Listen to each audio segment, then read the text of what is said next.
بسم الله الرحمن الرحيم الذي جعل لكم الأرض فراشا والسماء بناء وأنزل من السماء ماء فأخرج به من الثمرات رزقا لكم فلا تجعلوا لله أندادا وأنتم تعلمون.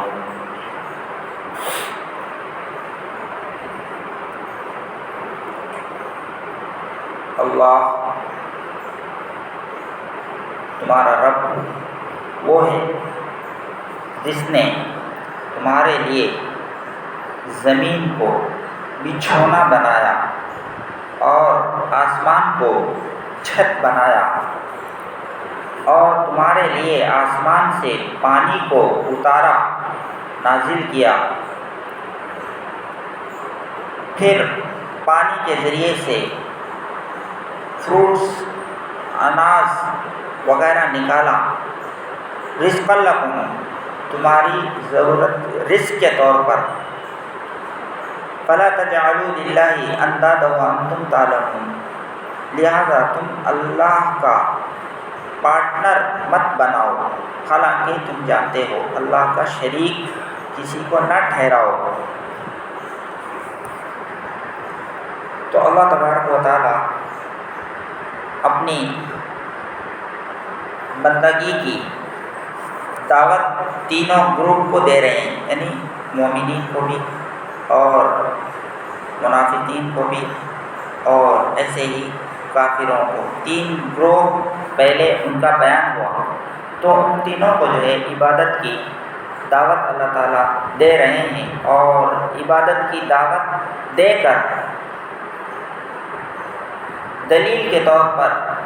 یہ کہا ہے کہ میری عبادت اس لیے کرنے کی ضرورت ہے کہ چونکہ میں نے ہی تم کو پیدا کیا ہے، اور تم سے پہلے جتنے لوگ گزر گئے ہیں یا پیدا ہوئے ہیں ان سب کو میں نے ہی پیدا کیا ہے، تو سب کا پیدا کرنے والا میں ہوں، لہذا عبادت بھی میرا ہی ہونا چاہیے۔ عبادت کا مطلب صرف نماز نہیں ہے، یعنی صرف نماز پڑھ لیے ہو گیا ایسا نہیں، ذرا ذکر کر لیے ہو گیا ایسا نہیں۔ عبادت کا مطلب یہ ہے کہ بندہ اپنی پوری طاقت کو جھونک دے، اپنی پوری طاقت استعمال کرے اللہ کی فرما برداری اختیار کرنے میں، اور اللہ کا خوف دل میں پیدا کر کے گناہوں سے بچنے والا بن جائے، اس کا نام عبادت ہے۔ صرف نماز پڑھ لیے تو یہ عبادت نہیں ہے۔ تو بہت سارے لوگ ہوتے ہیں کہ عبادت بھی کر رہے ہیں، یعنی نماز بھی پڑھ رہے ہیں، ادھر جھوٹ بھی بول رہے ہیں، نماز بھی پڑھ رہے ہیں، اور ادھر جو ہے دوسرے غلط کام بھی کر رہے ہیں، تو یہ عبادت نہیں ہے، یہ اس کی اپنی خواہش پورا کر رہا ہے، وہ اپنی خواہش پر چل رہا ہے، یعنی اس کا دل چاہ رہا ہے نماز پڑھو تو نماز پڑھ رہا ہے، اور اس کا دل چاہ رہا ہے جھوٹ بولو تو جھوٹ بھی بول لے رہا ہے، اور اس کا دل چاہ رہا ہے کہ کچھ اور کر لو تو سب کر رہا ہے، تو وہ عبادت نہیں کر رہا ہے، وہ اپنی منمانی کر رہا ہے۔ تو اللہ تبارک و تعالیٰ وہ نہیں چاہتے بلکہ عبادت چاہتے ہیں۔ تو ایک دلیل تو یہ دیا کہ میں نے پیدا کیا ہے، اور یہ تو اندر کی مثال ہے، یعنی تمہارا پیدا کرنا اور تم سے پہلے لوگوں کو پیدا کرنا، یہ بھی ایک دلیل ہے عبادت کرنے کی، یعنی میری عبادت اس لیے کرنا ہے کہ تم کو پیدا کیا، تم سے پہلے کو پیدا کیا۔ آگے جو ہے باہر کی مثال، یہ زمین کو بنانا، زمین کو بچھونا بنانا اور آسمان کو چھت بنانا،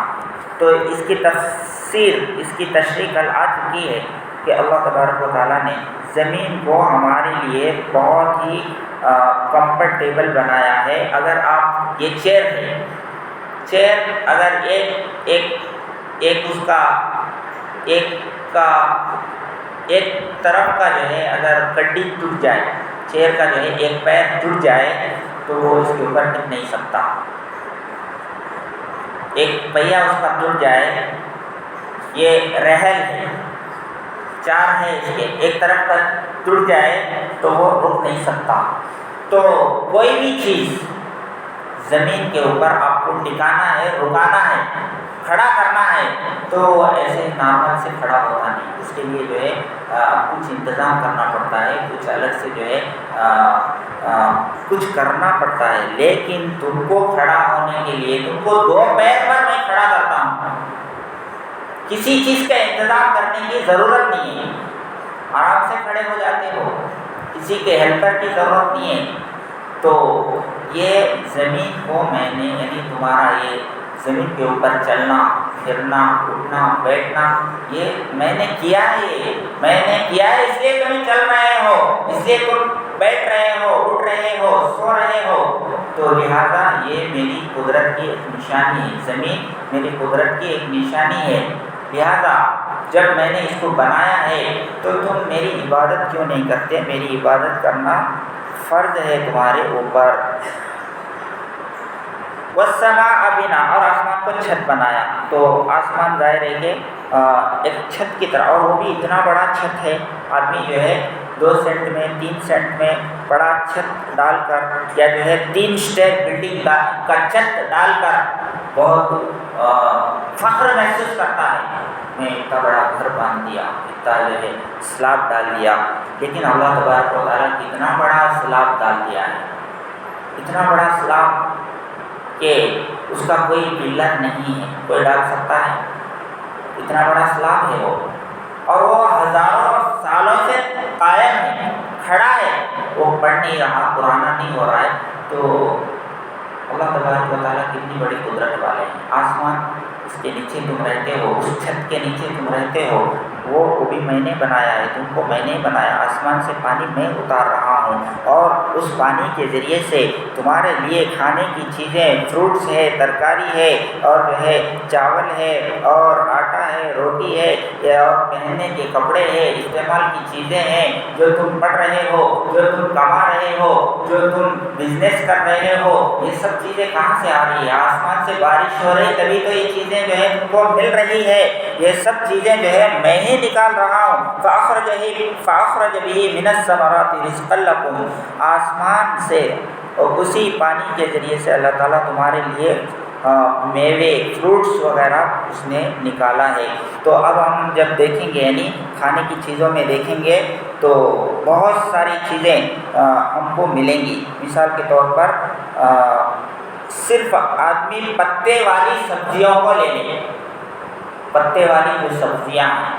گون کورا ہے، توٹا کورا ہے، پالا کورا ہے، مینتے کورا ہے، کتنے رقم کی سبزیاں ہیں، خالی پتے والی ترکاری، پھر اس کے علاوہ ترکاری الگ ہے۔ پھر آپ دال کو لے لیں، دال کتنے رقم کے ہیں، مسور کی دال، تور کی دال، چنے کی دال، وہ دال، یہ دال، کتنے رقم کی دال مارکیٹ میں اویلیبل ہے، یہ کہاں سے آ رہی ہے؟ اور گوشت کو لے لیں، گوشت کتنے رقم کے ہے، مچھلی ہے، بکرے کا، پوٹلے کا ہے، گائے کا ہے، مرغی کا ہے، فلاں ہے، فلاں ہے، کتنے رقم کے گوشت ہے، تو یہ سب کہاں سے آ رہی ہے؟ تو غور کرو، یہ سب چیزیں جو ہے میں نکال رہا ہوں، تمہارے واسطے بندوبست کر رہا ہوں، یہ سب چیزیں تمہارے لیے میں نکال رہا ہوں۔ تو کوئی یہ کہہ سکتا ہے کہ صاحب میں محنت کر رہا ہوں، میں جو ہے کھیت میں بیج ڈال رہا ہوں، کوئی کہہ سکتا ہے میں محنت کرتا ہوں، میں جو ہے ہل چلاتا ہوں، میں پانی دیتا ہوں کھیت میں، کوئی کہہ سکتا ہے؟ تو تو جو ہے صرف دانہ ڈال سکتا ہے، پانی دے سکتا ہے، کھیت کو یعنی کھیت میں گڑا کر کے بیج کو ڈال سکتا ہے، لیکن اس بیج کو